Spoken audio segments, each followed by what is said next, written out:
Hi, I'm Alexa Ray Corriea, and this is the Game Maker's Notebook podcast. Today, I had the absolute pleasure of speaking with Max and Nick Folkman of the Script Lock podcast fame. If you haven't heard it, definitely go look it up. It is the game writing podcast out there, and I got a chance to interview them. We talked about creative methodologies. They've worked for Riot and Insomniac, and how to write for live services games versus single player games, and just what it takes to get into the industry as screenwriters turned writers. This was a really interesting conversation and very informative. Check it out.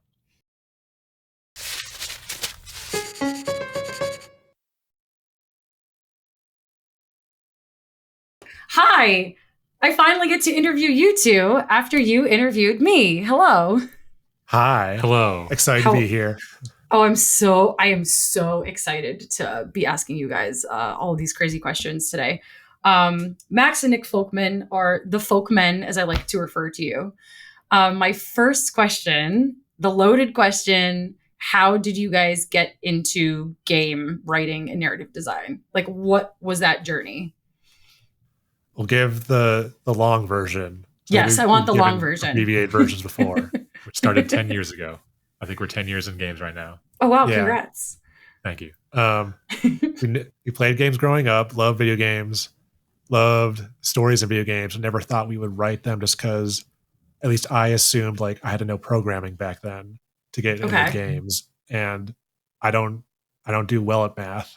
Well, I don't like math. That's why. Neither of us do. So just like came out to LA to work in film and TV, did that for a while. But then we'd go to Indiecade out here, like the Independent Games Festival, just to go see developers and play games. And then the first year we went, Brad Muir was talking to another developer there, and Brad was director at Double Fine, who we had known because we saw him on GiantBomb.com videos for a while. He just seemed like a cool guy. Yep. And we loved that he was from the Midwest, like from Michigan. We're like, and especially being in LA. And we're from Wisconsin. But being in LA, some people aren't fun to be around in LA because there's like a certain type, but Midwesterners generally are just like our vibe and nice to be around. So we were like, we're just going to go say hi to Brad and tell him he's a great guy. And then we went up and lied and told him we had played a game he had worked on a long time called Alter Echo. And we had played the demo of it. We didn't play the full game. And he thought that was cool. So we went out and had drinks with him and some other folks. We became friends. I don't think we ever told him that we never actually played the full game of Alter Echo. I think we have. This is going to out you if you haven't already. So sorry, Brad. Sorry, Brad. Our friendship is built on a lie. But we became friends then, and we'd just keep in touch. And then 2 years go by, I think, of just keeping in touch. Like we'd visit San Francisco and hang out with him. And then we were writing scripts at the same time. Like we'd gotten some meetings, but nothing ever happened with our stuff. And we went to San Francisco 2 years later in a depressed state. We're like, it's not working out. Maybe we should just not. We need to get real jobs because we're not making a lot of money. Yeah, because we were working on sets and stuff, and PA work sucks. But we were staying with him and his wife, and Brad knew we were writers and that we had some amount of chops. And he had seen like a short film we had made. Yeah. And we'd backed Master Chalice, which has already been kickstarted. And they were looking for a writer for Master Chalice. And Master Chalice is the game he's directing at that time. Yeah, yes. And they were looking for writers. So they were giving writing tests out. And he asked if we wanted to do it. And we said yes, but we would not, only because he asked us, because Double Fine, at least back then, didn't use outside writers. No. And they have a high writing pedigree. And so we would never have had the confidence to ask, you would think we'd be able to do that. But we did the writing test and we got the job. It's just that, which the most falling ass backwards into games in the way we never would have planned to do.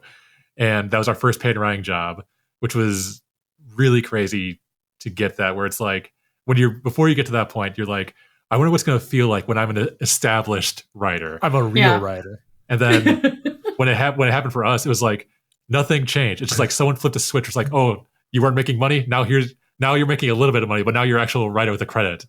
And that took a little bit of getting used to. No, it took at least a year or two of just like, because the imposter syndrome would set in, like, did they hire us because we're cheap? Did they hire us like because like they really want us? Like we're not really that good. But it's like, no, they hired us. Why wouldn't they hire someone they thought was good? Like that's stupid.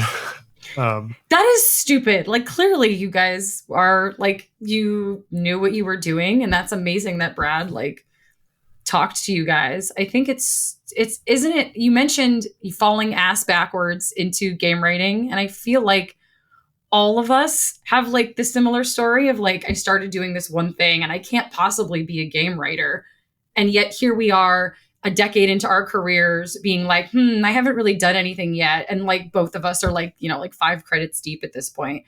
Yeah. What were you doing in LA? You mentioned PA work. You were just like, were you shopping scripts? Like, were you doing that and doing PA work? Like, what were you doing? We were doing PA work, sometimes together, sometimes apart.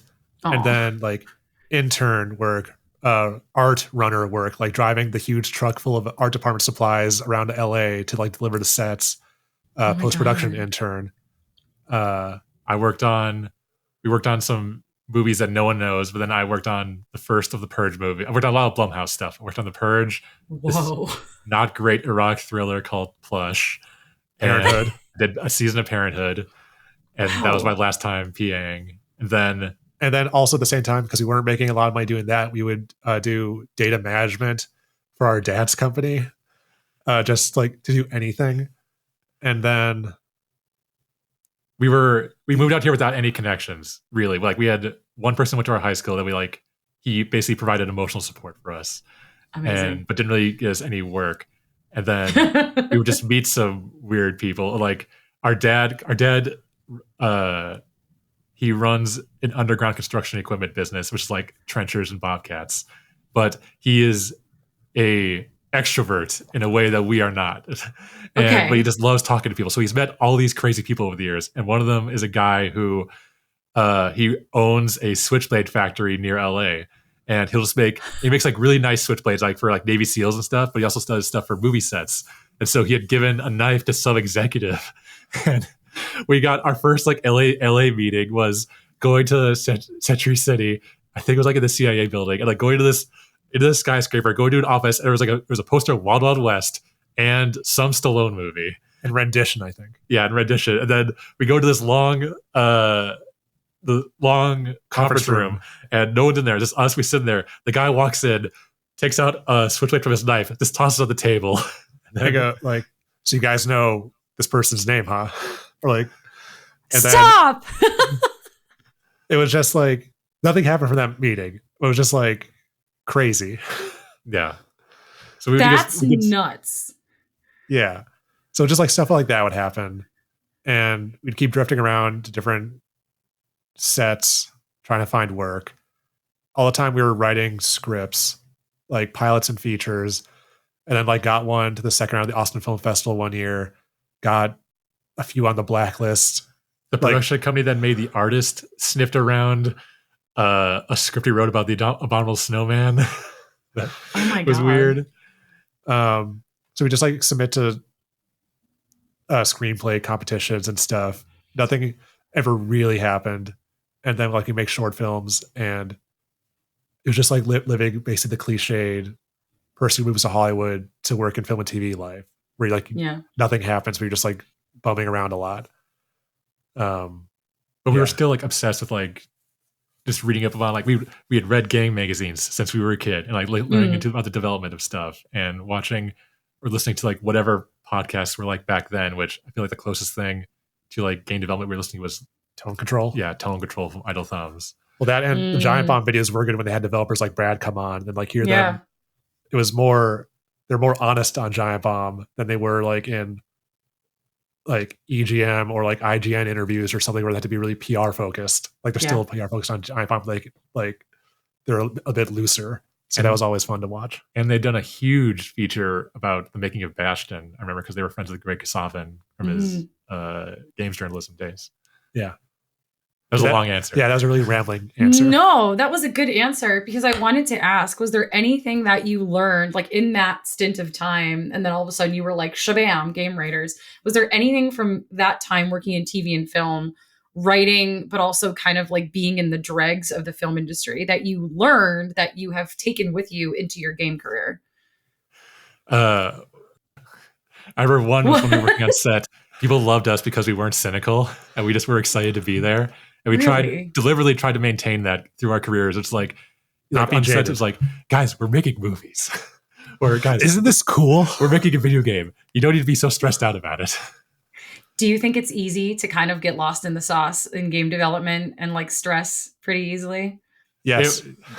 Yes, when you're starting out, yes. Now it's less so for me. Really? Well, this is a part of a later answer, but just a lot of it, like when you're starting out, I think in any career, it's like there's the two levels of confidence you have. Where like when you're starting out, you are faking confidence because you don't want to make people feel like they've made a bad decision in hiring you. Right. And so you're just projecting a lot. And then at a certain point, you have, from experience, you get real confidence. But a lot of that confidence comes from going through bad experiences. At least it was, most of it for me was like, oh, I feel like I never had the confidence from experience, I think, until a couple of years ago. Like I experienced crunch and had bad burnout. And like now it's like, I am so relaxed in my career. And like, I know what I value, and like I keep work-life balance is a priority for me, and separating work and just like knowing what I can do. I know what I can do now too, in terms of like output and like what I'm comfortable with. And it's a lot of stuff you worry about. We did when like you're starting out. It's like, especially when you're freelance and you're just by yourself. Yes. And it's like, what is good writing? What's passable for your employer? Like when you're by yourself, it's like, all right, I'm just making this and sending it off in the void to the producer or whatever. Then when you join a team, it's like, am I up to the snuff of everyone else on this team? Yeah. I have a different answer. Mood. Oh, whoa. Yes. What is your answer? Maybe this is most or part of our personality in general, but it's like working as a production assistant and on anything, it's like you are forced to work with like every department and interface with every department because you're like helping them out, whoever else needs help, especially on like low budget stuff. And that gave me like a strong curiosity to learn what everyone else is doing and just like be interested in what everyone else is doing. And taking that to video games as like a writer and narrative designer, we're like, your work does affect most, if not all, of other departments. Like being curious to know what everyone else does and how they do it. One, can help your work, just like knowing what's possible and what isn't possible, so you can be more efficient. But two, it's like it can make it where people enjoy working with you. Yeah. Because like you know about what they're doing. Like you're not taking them for granted. Mm. Yeah. That's a very thoughtful answer. Yeah. Good. Yes. I was gonna say, just like it helps your mind. Like when you think back about when I think about working on sets back then, it's like I'm not remembering the actual movie that much. It's more like having fun and enjoying the process of working with all these fun people who like are so unique. Like on The Purge, I worked with the grip and electric department were from Sons of Anarchy, and they all wore black. They were all wearing their crew gear and they all looked like scary bikers. But my best friend on that movie was a guy named Daddy-O, who shaved head, huge glasses, huge beard, and we would just like hang out with each other in the garage of this mansion. And then he talked to me about how like he was a grip and how he wanted to leave the profession before his body gave out because it's a really physically demanding job. Yeah. And he was going to become a craft beer reviewer. Holy shit. What? Yeah. So I treasure that stuff over the actual end product. And like the same thing with working in games, where like I value the team I'm working with way more than the actual project I'm working on, which still matters. But the day-to-day is I care about that. But also like being curious about stuff like that, like that guy's a definition of a character that you could use in your writing. Not that you should, but it's like that can inspire your writing. Yes, you should. All these different kinds of people in different walks of life. Yeah. Yeah. And we've all worked with the people who are just like, I'm here to do the job, and like they get their assignment and they go off by themselves and like work in a hole and then like come back and give the work, and there's nothing wrong with that. But you become a richer person by collaborating with people directly and just like being an open-minded person. So I think it's safe to assume that you prefer the like nice, big, boisterous writer's room as opposed to the hole that you just talked about. It depends on the team. Oh no. Okay, more caveats. This is good. Okay. Some misconceptions about game writing from people that don't work in games, if you listen to this podcast, hi, hello, are that like one writer, some people think like, oh, like one writer just writes the whole game script and then you hand it in and then like game gets made. That's not, never. Well, no, maybe never. But that's a very like Hollywood, very like TV film approach. You hand in the script and it kind of goes off. And in games, it's very much like, yeah, maybe you have one writer who's writing, but like you both mentioned, you have so many touch points with every department that it's almost impossible to just write a script in a vacuum and hand it in without presentation, audio, animation, everyone kind of gameplay, 3Cs, having some sort of input in what you are going to say and what that dialogue content actually is. So, question, big writer's room versus like small writer's room. Were you two the only writers on Massive Chalice? I know that you now work on teams that are quite big. So I'd love to hear the caveat depends on the team with kind of the experiences that you've had so far in your career. Yes, we were the only writers on Massive Chalice. Okay, cool. There was like the premise was made and like there was a basic skeleton, but then we had to like, all right, justify all of this. Like, why is there a talking chalice? Throw some narrative at it. Yeah. Yeah. Which was fun. It was still, that wasn't a bad experience at all. But it wasn't, I think like we would have, as I remember it, we had like weekly meetings with the team, but then the writing was like, it was just us going off by ourselves and then doing all the writing by ourselves. And like, we would maybe like talk with Brad periodically about stuff. Every week. Yeah. But like we're not doing it with Brad with over Zoom or whatever. No, he's very chill. Yeah. And some of that writing, just like some amateur mistakes that you make that still turn out well, but it's just, I can't look at that game still. Why? We'll talk about why. Why can't you look at it? There's just some lines we wrote for like its combat chatter where like it's way too long, and it's like if you hear it too many times, it just makes it more agonizing. Whereas like if you get really specific and really long with a line, then it just makes it more noticeable when you repeat it over and over. So you're embarrassed about your combat chatter was at the beginning. You were learning. It was the beginning of your career. Did you when you came in and they gave you those assignments like combat chatter and stuff like that, did you have a frame of reference for like, oh, these are barks and combat chatter, or was the tenets of game writing sort of something that you had to learn on the fly? I don't remember. I think we knew about sorry. We knew about barks. Yeah, because it wasn't okay. It wasn't like that stuff is easy to grok where it's like you're running your versus a grenade and everything. It was the lines I'm thinking of are like longer, like because we didn't like there were maybe 2 or 3 cinematics in the game, and then you had the Chalice was like the one who was like delivering exposition to you, or the ones that were talking the entire game, and so there'd be just lines during combat where like they're giving you more lore heavy lines, and just I feel like I hadn't found the right balance between putting lore into lines that are a little bit shorter or a little bit less specific but still evocative. Being economical. Yeah. And yeah. What was it? Did I answer the question? What was the question? The question was when you started working for Double Fine, were you already like aware of all of the nuances of narrative design, like writing barks, writing combat chatter, stuff like that?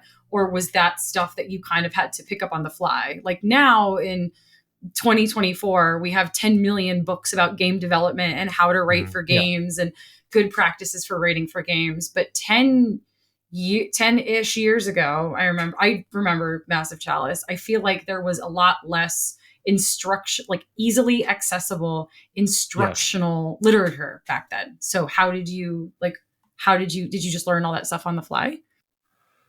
I remember part of it, like we look at any interviews, even before that job, like any interviews with game writers that we could. Like I remember reading tons of Eric Wolpaw interviews because those were always great. Because I'm pretty sure I remember us getting that job and then getting out of it and like going, got this shit made. Like we can do anything. And then continuously after that, especially when you got to Summit, it's like you fucking knew nothing. Even like coming out doing our podcast for like several years, it's like I've heard it all. Like, I know what I can get. We're ready job. for in-house development at a AAA studio. Yeah, and then get there, and it's like a building fell on us. Yeah. But I don't think there was, like, we were learning on the fly a lot, and like we like reading what we could beforehand. But I don't think there was a big growing pain that we hit, because if there was, we would have immediately had like a big depressive episode of like, oh no, they shouldn't have hired us. We should just quit. We should quit and save them the hassle, and like they should hire someone else instead of us. So I remember our second job right after that was writing, it never came out, but a chatbot for Facebook about giving you a different way to absorb the news. One of them was, we're doing it as like a radio DJ, but there was a day version and a night version that was like a late night radio personality. That was really fun to write, but like it was sketchy as hell. And what? We didn't know what we were doing. Sketchy. But did you guys split it up? Like, did one of you do the day writing and one of you did the night writing? No, because I think we both wanted to do the night radio guy. Okay. Okay, that makes sense. So I think like That's so the process for that, like I think with Master Tales too, like we'd be working at this table and like with like facing each other, and then just like have like the spreadsheet open, and then like we'd just be trading off like blank space here. I'm handling this. I'm doing this one first. And we just keep going back and forth with that. Our process back then was not that refined. It's still not that refined. It's a little bit better now, but that's only from experience. Does it ever get refined? I feel like every time we all start on a new project and open up that fresh Excel sheet, because it is Excel for a lot of these things, we're just like, how do we do this again? You know, like every project is different.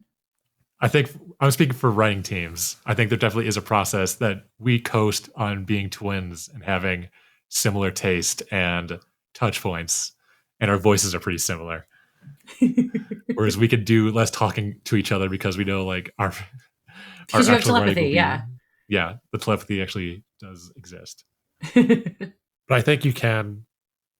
It's like I've been on a few teams now where it's like, okay, guys, we're taking it seriously. We're gonna change our processes now and gonna try to improve things. And like, it's happening. It's happening even now, and like it's going well so far.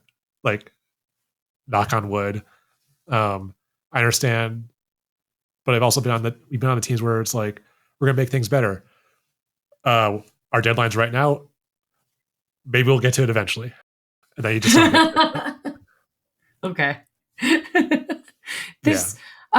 When you do have these conversations, like when you are evaluating your narrative pipeline and your process with your teams, have you noticed any like, where do you see on narrative teams, like when you are reevaluating process, where are the biggest pain points, and like how do you tackle that? That was a really introspective question. I apologize. No, this is good. I feel like you've encountered this more recently than I have. The 1,000-yard stare.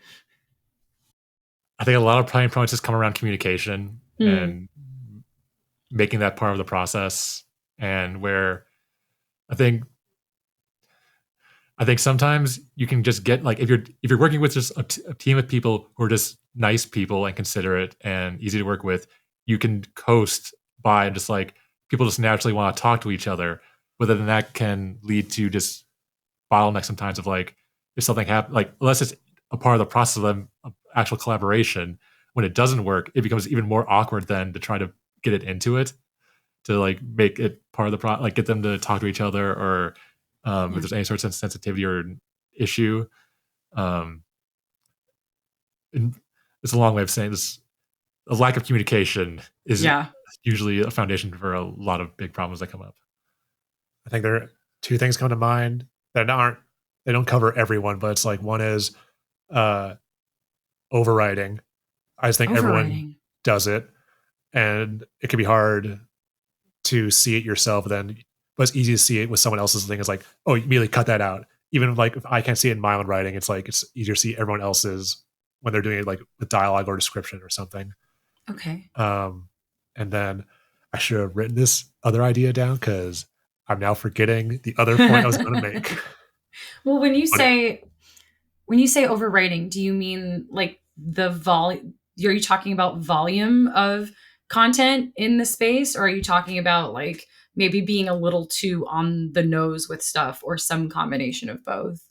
On the nose, or just like you don't need this line because you can get like the cinematic game. You can get this across in like the physical look, like the character looking at someone else in the scene, or just like a physical action that like you don't need any lines, or just the VO performance itself, the actual the inflection of the voice. Yeah.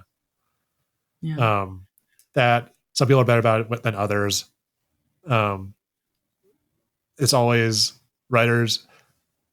Most writers I've worked with love to write, especially love to write monologues. I love to write monologues. Like they're the best thing ever. Whatever, Alexa. They're great. I love monologues so much. They're the best. But a lot of the times you don't need that many words. And sometimes you do. Then you have to really fight for that and argue for it. And then that can be a really hard argument to win. But most of the time, even like John Paquette is an incredible writer. Love him. Like way better than me. I can sometimes find words like, you don't need that, John. Like maybe once I've done that to him, but even John can cut a word or two sometimes. Yeah. I was going to add. Oh, sorry. Go ahead, Alexa. No. Go ahead. Oh my God. Did I just forget what I was going to say? Oh my God. I'm sorry. Hang on. Overwriting. John Paquette cutting his words. John Paquette being amazing. Writing. No, keep talking about everything. I'll think about it. Okay. Well, I was going to kind of segue into, so you Double Fine was your first job. I remember. Go, do it. Go. It's around giving feedback. I think. Oh, yes. Good. Teams can focus a lot about like, there's the whole thing, like the shit sandwich, like giving positive feedback and negative feedback. Like people focus on giving negative feedback a lot, or just constructive feedback, but we don't do enough of giving specific positive feedback. Because it's worth knowing, especially to younger writers or experienced writers, like what are they doing well specifically that they can just have the strength of knowing, all right, at least I do this well, I can build upon this in the future. Instead of just saying, like when you give feedback, like, I like this line. Why did you like this line? Please tell them why you like this line. It slaps. Because of what? Yeah. Tell me what makes it slap. What is the reason for the slap? I agree. I mean, as someone who did 2 whole GDC talks on feedback, something that we heard from a lot of people. Thank you. That was mostly Liz Moberly. She's way smarter than me. I was just the personality hire on my own panel.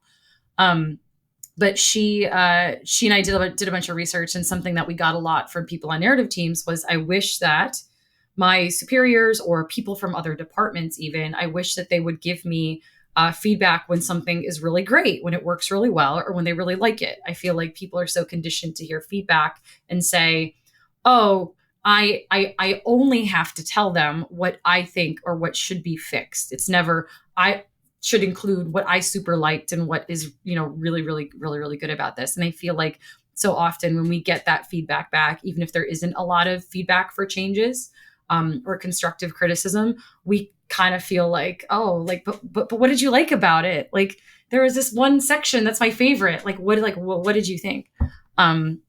Something I like to do when I submit work for feedback is point out, like, I really like this interaction. Please tell me if you like it. Be like, I liked this part.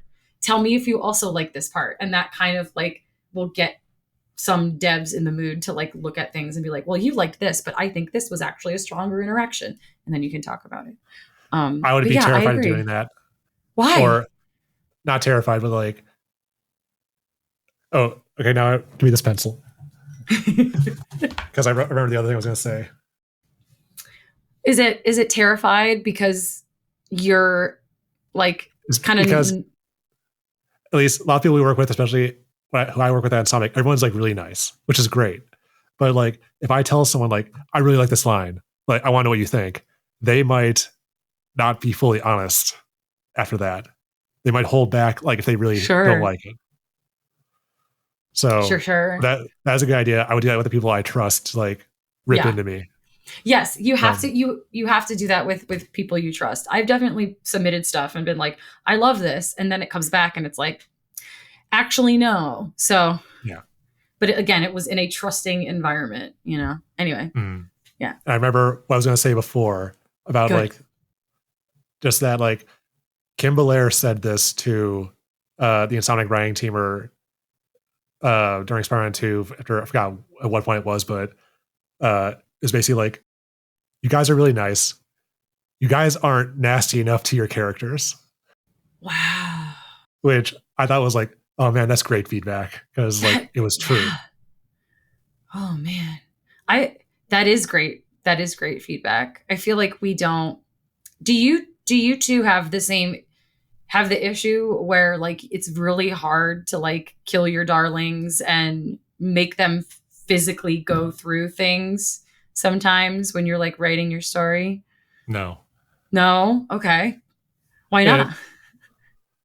It's part of just like trying to think about story, just like, all right, what is the worst thing I put these characters through that will get them the most change and like development? And so I'd accept it. Also, I'm not precious with most of my writing, so it's easy for me just like to like, all right, let's just see how this plays out and see how it feels. And then if it doesn't work, this doesn't work. But I don't care about if I want to put them through the ringer.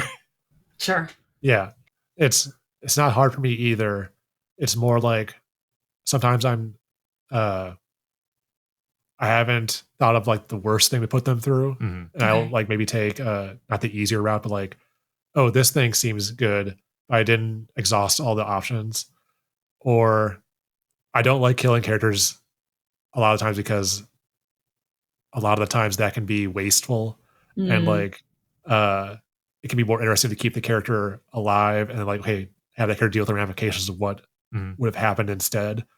And killing characters can just be a crutch a lot of time to make someone look cool or villainous, or just like it's like the clip of shooting a dog, or just bringing a dog in general and like using no. Yeah. No. Every time a new piece of media comes out that I want to consume, I have to check doesthedogdie.com if there's a dog in it, because I won't play it. I just won't play it. Final Fantasy 16 came out and I'm like frantically Googling. I'm like, does anything happen to that dog? Because otherwise I can't play this game. It's dog or dog equivalent. Like Star Wars Outlaws has the dog alien. Yes. The little creature sidekick. Nothing better happened to him. I will jump out a window. And I agree. There's also the kind of the flip side of the like, you kill characters too much, but not killing them enough. I think of the Star Wars franchise right now where nobody stays dead. Like nobody actually dies. There's always like some loophole or something kind of bringing it back. And in a way somehow he returned. Somehow he returned. And it can have the effect of making your world feel very smaller and a little too neat if there are no like actual physical consequences for like all of the stuff you're doing. So yeah, I'm team pain, but death kind of has to have meaning. Speaking of, since we're now talking about like writing methodologies and stuff, Max, yes, you have worked on single player games and also live service multiplayer games, and we all know that live services is very finicky to write for and kind of a beast. So I would love to hear you talk about what are the core like challenges and differences between writing a game like a single player action adventure versus a live service game where you kind of have to have new content come out very, very frequently as opposed to one and doneing it. I'm going to consult my notes for this. Let me see. I think it's further down. Okay. So the big answer is single player games have an endpoint, and live service games are a treadmill that don't stop. I was explained to me when I first joined Riot, it's like, it's a treadmill. Get ready for that. I compared to something like Destiny, League is a relatively low lift in narrative scope, and we deliver lore through new champions, occasionally through CG trailers and in-game events and skins, like in their descriptions or VO. But this becomes more complicated now since they've announced that every Runeterra product is, whether it's the games or Arcane, the TV show, all exist in the same canon. So while there is a long form overall narrative to Runeterra, that umbrella is not something I have a direct hand in. Most of my experience has been in the alternate universes where I'm either helping create new ones or adding on to an existing one. And the analogy I use for creating a new universe in live service like this is you're kind of a juggler where you find your 3 or 4 balls, you toss them into the air, and then that's all you get to do. And then what I mean by that is in creating a new universe, you have so little player-facing room, at least in League, that you have to focus on creating a really strong premise or hook or problem. And you're basically just asking a question.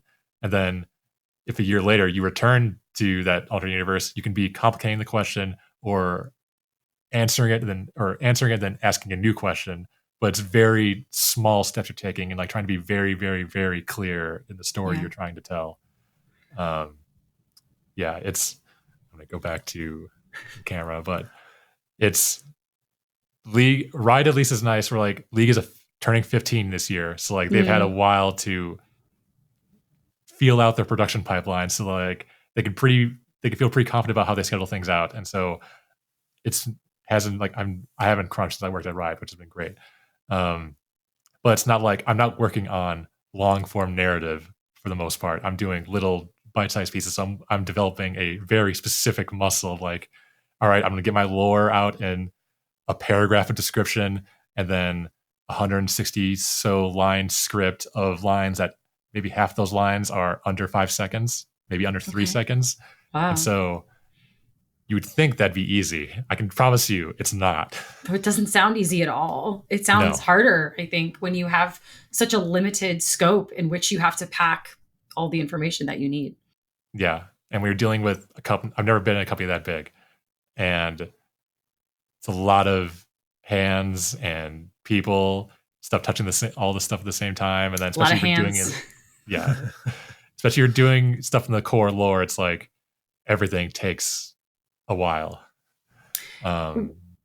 When you are making new stuff and you kind of have, now you're saying this is all canon, it's kind of in the same world, but then you have alternate universe stuff. When you're building the next thing and you're looking back at sort of all the histories and the lore that you've already established, how do you go about figuring out where you want to pull from and what you want to add on to without potentially retconning some giant thing that's super important to the lore or the fan base? Like, how do you approach that process? If it's base lore retconning, that's not my department. It's not my decision. So not your problem. Perfect. All right. Next part of the question. If it's like creating new universe stuff, it's like you're trying not to do something that's similar to stuff that's already pre-existing, because there are lots of AUs in that League has. It's a lot of like there's internal resources and like documentation we can use and like stuff. You rely a lot on institutional knowledge, because I came into Riot not knowing a lot about League or its lore, and so there was a long process of learning.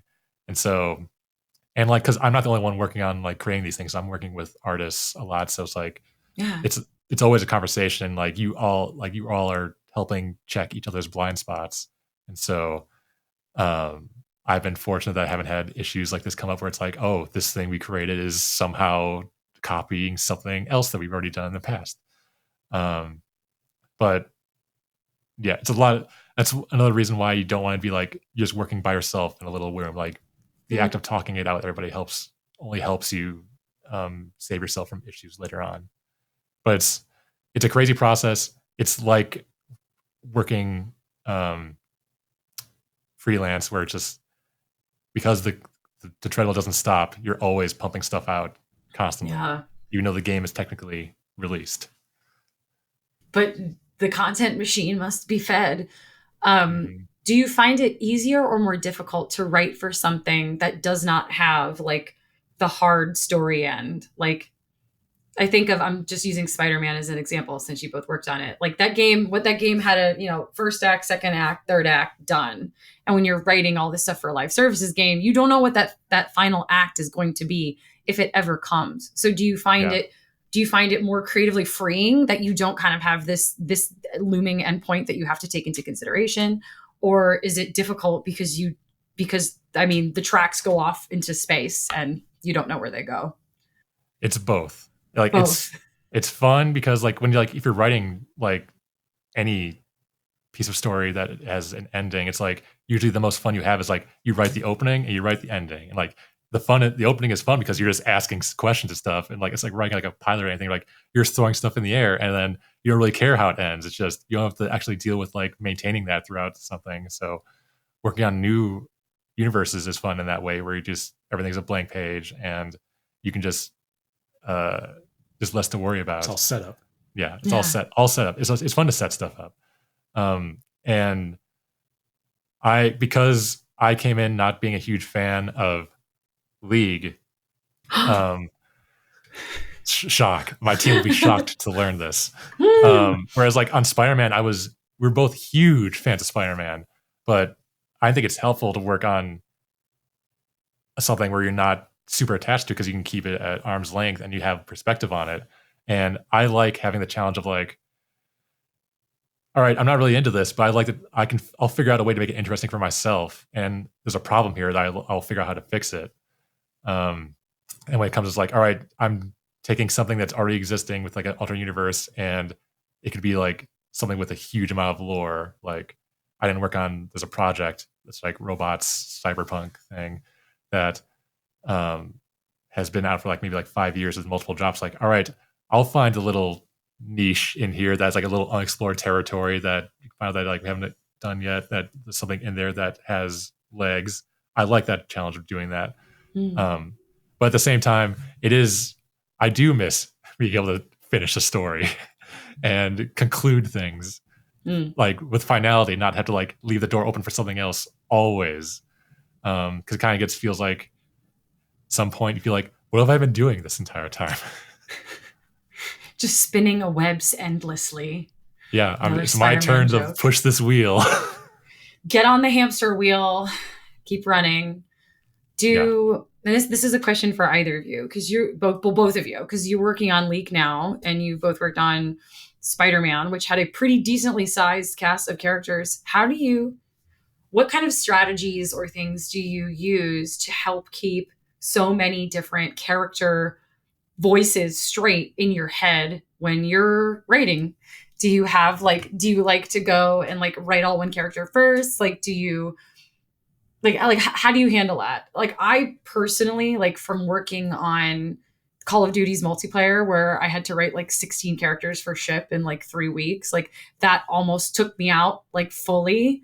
And being able to bounce between like different voices, different genders, different actually like nationalities and cultures and all that stuff was really quite difficult. So in another genre, in the genres you've worked on, how do you keep all of those characters straight in your head? Like, how do you manage that when you're writing for all of them kind of at once? On Spider-Man, internal confluence pages are great for that. Sometimes I'll just like, I always have like a note document. It's a Google Docs document. It'll just be not organized at all. It needs to be organized better. But it's like new note after the other with no structure to it. But sometimes I'll write, I'm starting like a new mission or an arc or something, like I'll write, these are the characters. Here's like my way of understanding each character. And then sometimes I'll run that by, if I feel like I'm going diverging a bit from what we're doing, I'll like run it by like John or Ben or someone to like, hey, does this feel good or feel right? Like if I wanted to explore this. It's easy at Insomniac, or Spider-Man was easy because I love Spider-Man and I knew a bunch of those characters. And then sure, yeah, a lot of times like the missions you're on don't have a lot of characters because we don't want to. More characters will usually just confuse people, and we want to try to keep things as simple as possible. But Ratchet and Clank, which I knew about beforehand, but like Rift Apart had a bunch of new characters that like I didn't know what was what. That was relying on Laura and me a lot. Just like, who is this fucking character again? Like, is this something? Or looking at like wikis or even old videos. If it's like I was not familiar with Dr. Nefarious that much when I joined the games, and looking at like Lauren scripts and then old videos of like the previous games, that was like extremely helpful. And stuff for any of the other characters who were not new to the game, but were old franchise mainstays that I wasn't familiar with. Just like looking at previous games, that was probably the most useful for that kind of thing.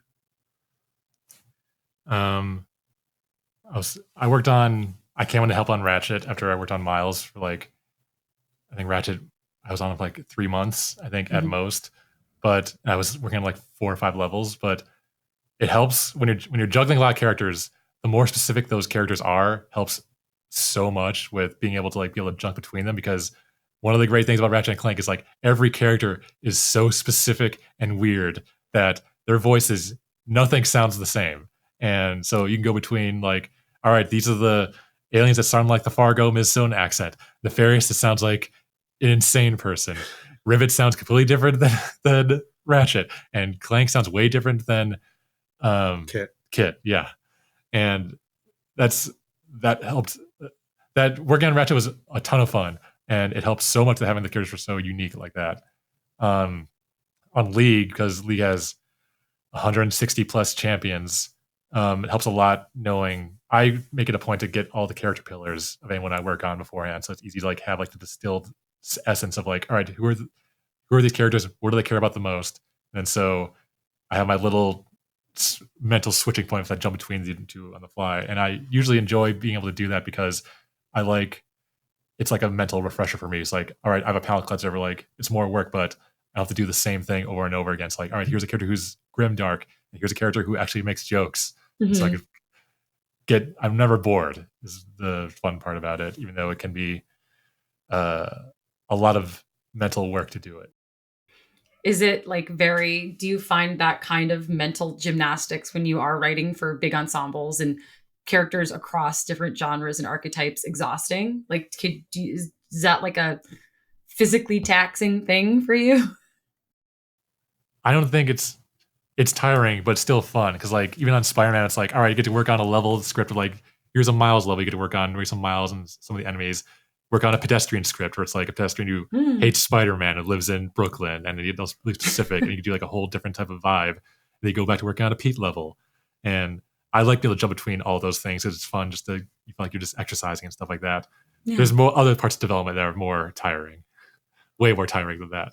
Like, just when like communication breaks down, or just like when it's not the work that's hard, it's everything around it.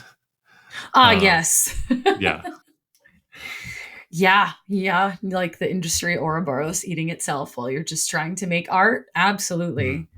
Okay, I want to talk about your podcast now.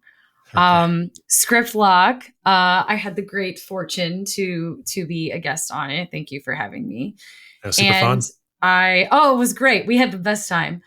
I am curious to know, like, when did you get the idea? How did you start it? Like, what sort of made you decide this was a area that our industry could benefit from? And now it has become like the game writing podcast that people listen to. So like, how did it all start? No, it is true. It's definitely 1,000% true. 1,000% true. People I know outside of the industry that like go to my gym and stuff, like someone after our episode came out, they came up to me and they were like, I just heard you on a Stop podcast. Lying, I'm not lying. And they were like, I heard you on a podcast. And I was like, which one? Like, it was script. I listened to I'm into games and I listened to games and I'm like, no, this was in December. And they were like, it's Script Locked. It's the one about like game rating and stuff. And I was like, oh shit, yeah, that is what I do for my profession. And then I outed myself at my gym as a woman who works in video games. Very unfortunate. But anyway, how did you start Script Lock? If that's true, that's very nice. It is true. So how did you start it? I was trying to think of like because we started in 2015. I think we were still working on Master Chalice. Yeah. Wow, okay.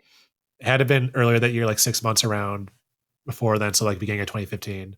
And it was just like, before then, we loved a podcast called the Nerdist Writers Panel Podcast. which is now just called the Writers Panel with Ben Blacker. Yeah, which was just like a podcast that we'd go to see record in person. Whoa. Where Ben would bring 4 different writers from TV on and all talk about writing for like an hour and a half at least, like 2 hours, 2.5 hours. And it was always amazing. The writers were all like different. Sometimes he would bring on feature writers. And it's usually people who don't work together. Yeah. Okay. Sometimes they would do together, but it was always like really interesting combos. And Ben is a writer too. Yeah. So he's not just he's not a person who's not working in the industry, because that was a big problem with interviews we've listened to, or some podcasts where it's not to badmouth journalists, but there's a different type of podcast. Like when you listen to interviews, there are people who you can tell, like if they work in the industry, you have different discussions with people who don't work in the industry. Yes. Or they want to hear themselves sound smart or talk.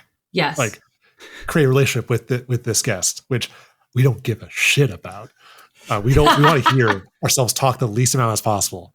But we love this podcast. We listened to it for years, and then we were getting into games.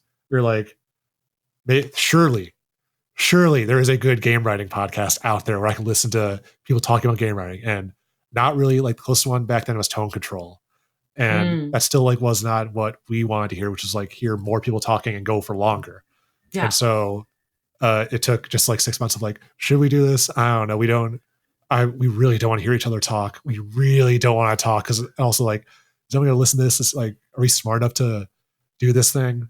Yes. And we kept meeting people who were like, oh, this person would be cool to come on. And then eventually we just like, we'll try it. And we wanted to use it to learn, because we still were babies. And also that's the majority reason why we're doing it. Like learn about game writing, also cynically, and to give back, because we're in a position where we could talk to people and self-spread knowledge, but also it was a good networking tool as well. Yeah. And Nick mentioned the Writers Panel being a long podcast, where like a lot of times we would listen to interviews, and it still happens today, where like there'll be like a 45-minute episode, but they'll just be getting like interesting. People have warmed up by 45 minutes in, and they'll end it. And we want to do. I'm sorry to what the people happens who after that. I'm sorry to the people who listen to our show and wish it was shorter. No. We're always going to keep it 90 minutes at least, because it's always good. It's more interesting when they get to the stuff that you don't think about, and we can have a relaxed conversation. Although sometimes we release it like a 1 hour long episode, and that's our bad. It's just like, it's the way the recording happened. Or timing. Yeah. I'm sorry. I think ours was like 2 hours, wasn't it? Great. Love it. It would have gone longer. We had to leave for something. Yeah, I know. We had to leave. We would have done longer. But yeah, like we're happy. We have no plan to stop doing it, because there's still people we want to have on we never had on, and then people we want to have back on to have like different combinations of people. And we really enjoy the pairing process of like people who we think would work well together, who haven't met, or just like work on similar things. Like the one we always talk about is we did Sean Vanneman and Jesse Stern. Jesse Stern was one of the original writers of like Call of Duty and Modern Warfare. And then like, all right, let's pair him with the Firewatch writer and see what they talk about. And it was a wild conversation. Or it was Tim Schafer we had talk with, Jake Elliott, who wrote Kentucky Road Zero. Wow. Which is fun to like do like the modern adventure game versus the old school type.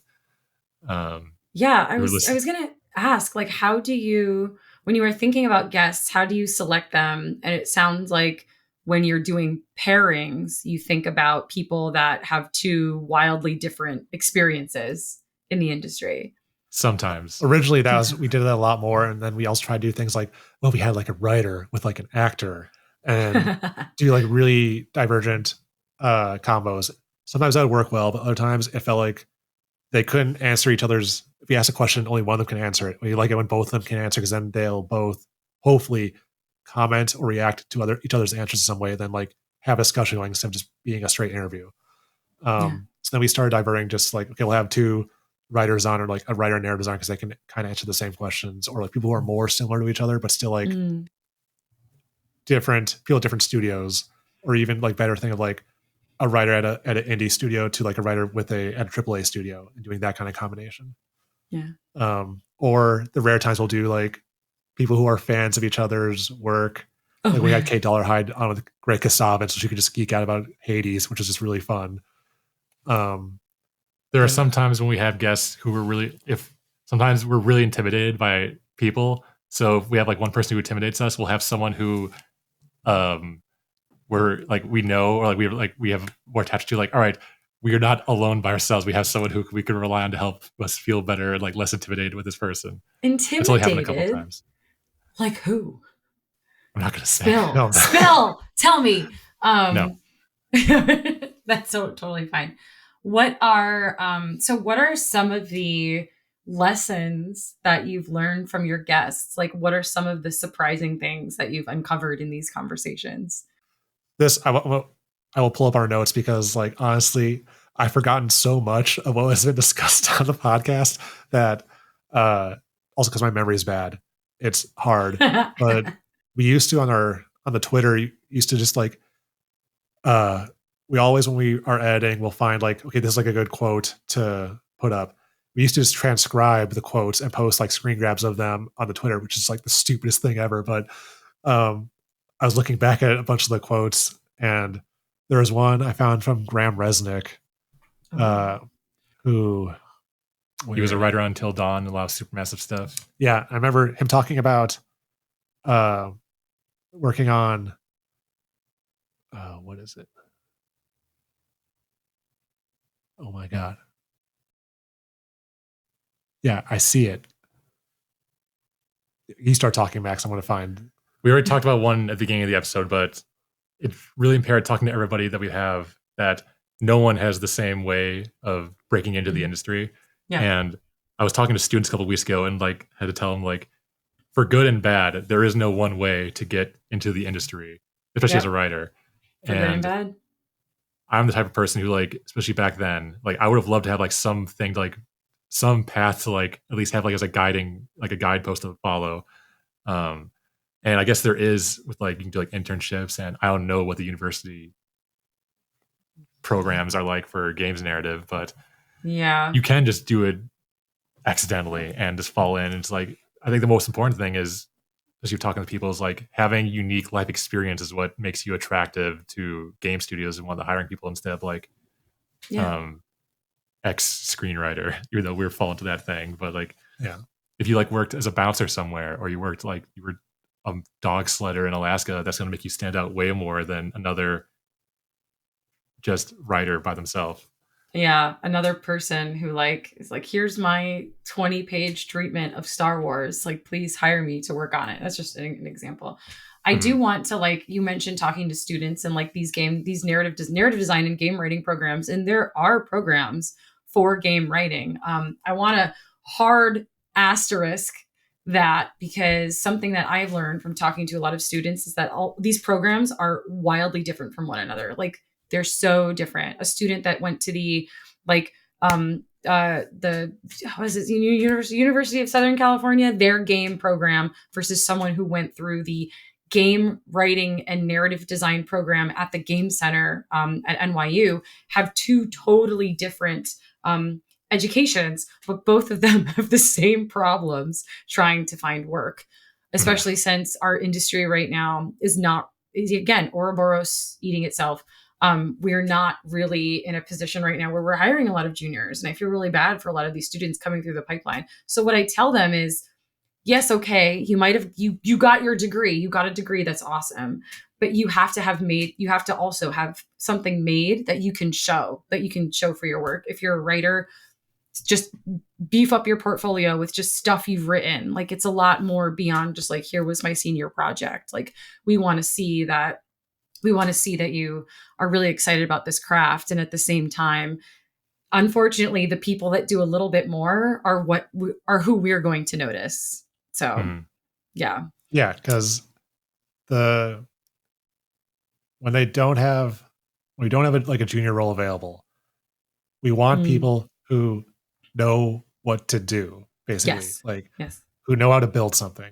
So because people apply to jobs even when they don't have the skills, and that's fine, because sometimes they'll get you a job. But it's like, if you can show that you built, at the very least, like a Twine, or built something in Unreal, even if it's not the engine the studio is using, just like showing, like, I understand the concepts of what you're doing here, and like, I've shown initiative, and like, I can help you. Like, teach me a little bit, but like I'm already there more than like anyone else. Like, I do think that's very helpful and could get you in the door, like, and get you the job. But the hard thing right now is like Insomniac just had a position for their director position. That thing is up for a week. We took it down. We have over 600 applications. Of course you do. Of course you do. Yeah. For an air director position. That's not even like an entry level position. Yeah. It is. I am noticing as games become more popular transmedia wise, I think of the phenomena that is like the Last of Us TV show, Arcane, Castlevania, Fallout. We're starting to get a lot more crossover transmedia wise, but also like games like Elden Ring became mainstream and Baldur's Gate became mainstream. People are looking at games and going, I want to do this. And now, and they're realizing, oh, I can actually get a job as a games writer. I don't know if you felt this way, but when I was a kid, I literally could not comprehend the idea that people were in a room making video games. Like, as I sat there, like playing fucking Final Fantasy X and like filling out the sphere grid and making fun of the way that people talk in that game, I did not fathom the idea that someone in a room somewhere else wrote all those lines and like figured all that shit out. Like, that never occurred to me. And then all of a sudden as an adult, it was like, oh, I can actually get paid to like do this. Interesting. I think when we were growing up, it's like most of the games like we were playing did not have a title. It was like, this person was just hired to be the writer. It was like, it was the director who was also doing the writing. Who's doing the writing? The first time we knew about was Metal Gear Solid 2, probably.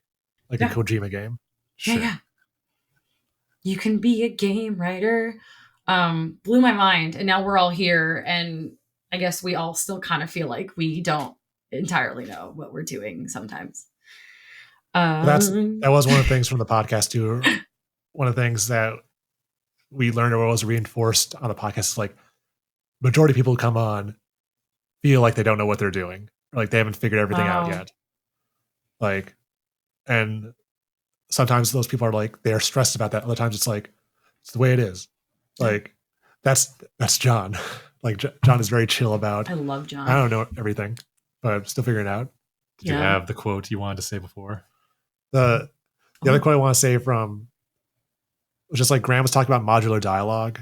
I remember when he said this, we had not done a ton of modular stuff before, nothing as super elaborate. And he was just talking about, just read the exact quote he had. This is a tangent. But you start to get really aware of vocal pattern, repetition, characters saying their names all the time, especially if you don't mean them to.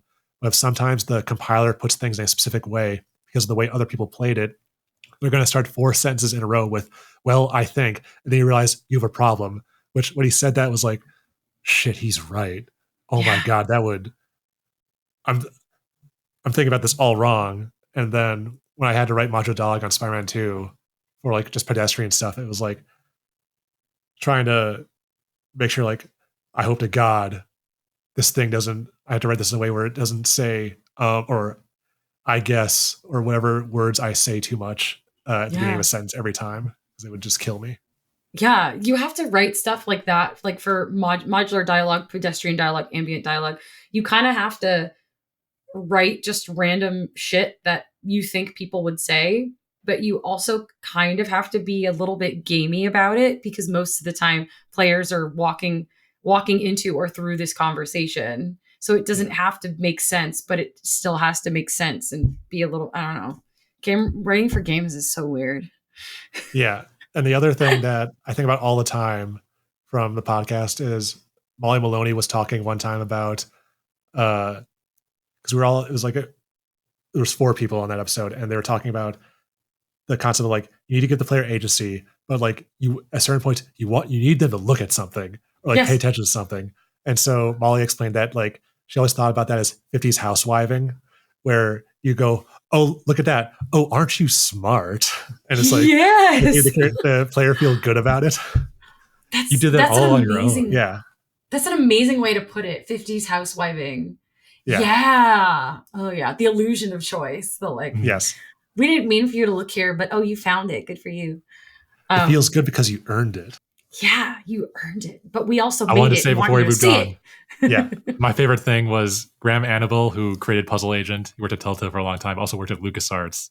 We want to talk to him about this game called RTX Red Rock, which is like an old LucasArts action game they made that no one really played. He was talking about how when the games are successful, everybody has a story about how they were at the room when they made a certain choice for like a design choice or something like this in the story, and like everyone knows where they were at that point.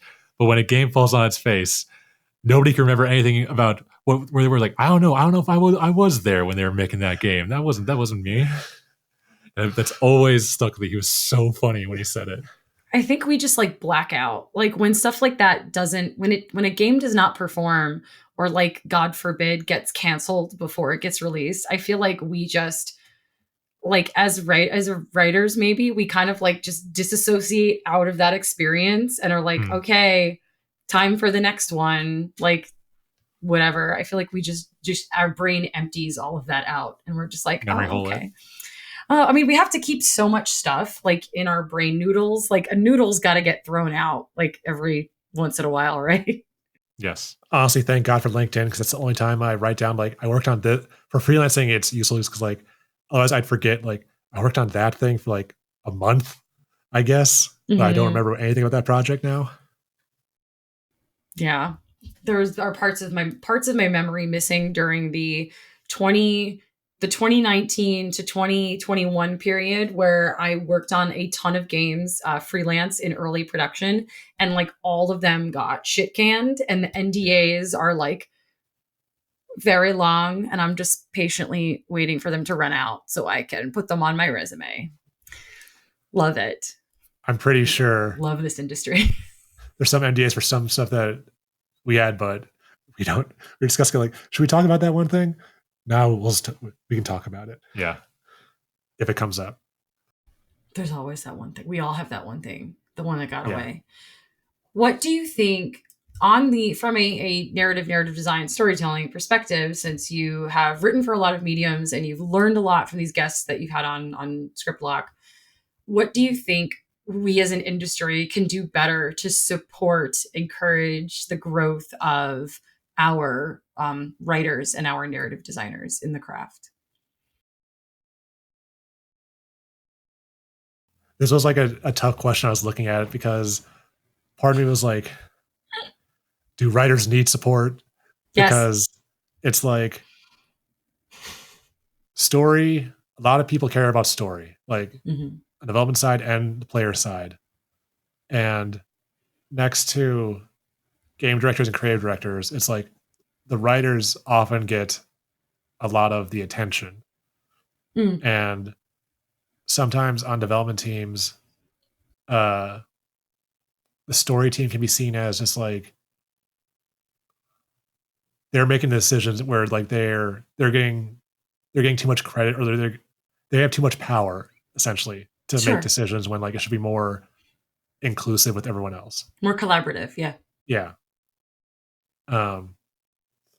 That doesn't really answer the question, because I'm like, no, it does, because it sounds like what you're saying is we could benefit overall, or a lot of types of projects could benefit overall from de-siloing your narrative team and allowing the rest of the development team to have a lot more touch points with narrative. I know that that doesn't happen everywhere. No. And just like de-siloing is a good way to put it. Just like tearing down those walls and letting everyone, as a writer, I know it can be very frustrating to like have people looking at the story when you don't want them to, and it's like it's not ready, or involving. It's like, I don't want to deal with another opinion right now. But it's more helpful than not. And it's like you never have to take their feedback unless it's like an executive telling you, in which case you better get used to that. Yes, that does happen everywhere. Were you going to say something? I agree with what Nick said. I think there are also cases where narrative has to self-advocate for itself in ways that other teams sometimes don't have to. Especially right now with like AI threatening our jobs. Oh God. To try to figure that out. You said my trigger word. Because I think narrative teams are one of the few departments that they're the ones who have the tone of the game in their head, that can see the entire stuff that other teams don't have that much, or they get too focused. And so it's like narrative serves as the check on like, sure, this someone else on a different team or department might have a good idea for like a thing in this level or like a thing for the character to do, but it doesn't fit with the overall story because they don't have the rest of the story in their heads. Or just like sometimes like it's a good design choice, but this is at odds with what the story trying to tell or what this character would do in the moment. And that's the thing I think with like as an industry, just story becoming more important to games while we're still transitioning out of like games being more where story was not important or as important, where it's like we're not trying to tell a story there were different stories we were telling in the years before, and now we're trying to tell different ones where it matters. Every decision we do matters in terms of telling the complete experience in ways that we weren't really thinking about before. And so those, I think, people who were working back then, there's a tension that can develop between like what worked back then versus what we're trying to do now. I think also what we need to do is just a lot of it's just communication again, and like everyone talking to each other and like being involved, like why this doesn't work, because just explaining why this works for the story, why it doesn't work for the story, and making everybody having everyone be on the same page about what we're trying to tell the story together. Yeah. I have a real answer now. That was a real answer, but yes. Okay. I have a better answer, or an answer that makes me happier. Okay. Give me a happier answer. Maybe it's not the best way to support writers, but it's like a really strong way to support writers and the narrative team is, especially if you're not in the writing department, if you have a problem with the story or a aspect of the story, tell the writers, please, because few things make me angry during development. But one of the things that really does is when someone comes up in a meeting and you're watching a cinematic layout meeting, and it's like someone says, I've always hated this scene. I've never understood the character in this scene. And it's what? It's too late. Just the earlier you can do it, the cheaper it is. Like writing can be a very cheap thing because you can just change things on paper and then it's easy to rewrite something. So please, if you have issues of any kind, especially if you're like a lead of some kind or like someone with higher up in the food chain, just like talk to them about your problems, because we just want to make things better. And there's a good chance too, if you have a problem, other people have the problem too. Yeah. That was a good answer. That was it. That was a good answer. I feel like so often maybe other developers, like we talked about, I said de-siloing. So often developers and designers in other departments beyond narrative feel like they can't talk to us or they can't say anything about it. And it's very much like a stay in your lane thing. But as we get, as game budgets get bigger and games takes quite a little bit longer to get made now, and like we're having these big cinematic experiences or even these smaller tight, very experiences that are meant to be fun. I feel like we spend so much time with each other. We should be able to say, hey, I feel like this is not working. I feel like this is not going to work, because again, it just makes the end product better.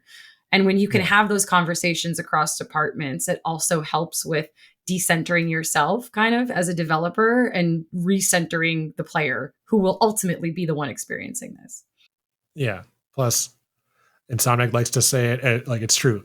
Everyone is a storyteller, like at the studio. Like they really drill that down. And it's what we try to do on the podcast too, is having not just writers or narrative designers or even actors on. It's like environment artists or character artists or composers. Like they all affect storytelling and are really good storytellers on their own. So we try to bring those voices on, just like to get people to pay attention. Like it's not just writers. It is. It's not just writers. Yeah. Do you have any dream guests for Script Lock? Eric Wolpaw was the early one. We want to. Who? Eric Wolpaw would be great. No, your dream was the Animal Crossing creative director. Actually, my dream was the Animal Crossing creative director, but she doesn't speak English, so we would have to figure out how to do translation. But that'd be a dream for me. We've made attempts at getting Guillermo del Toro on. We'll see if that ever happens. What? I don't know. We'd be happy with pretty much everyone. There's no. There are people we will never have on, but we're not going to tell who they are. Ooh, blacklist. It's usually like bad people. Yeah, we don't talk to bad people in this industry. Yeah. We don't do that. Guillermo del Toro. Wow, that would be super interesting. Who would you pair him with? That's been a big discussion. We're not going to say it on mic just because I think maybe we won't do that person eventually. But it's like if someone who would be a good skeleton key with that person, with Guillermo, and then like who wouldn't be trying to, like other interviews, like make sure this person isn't trying to just like become Guillermo's best friend or one up him or something, which most people you have on wouldn't do that.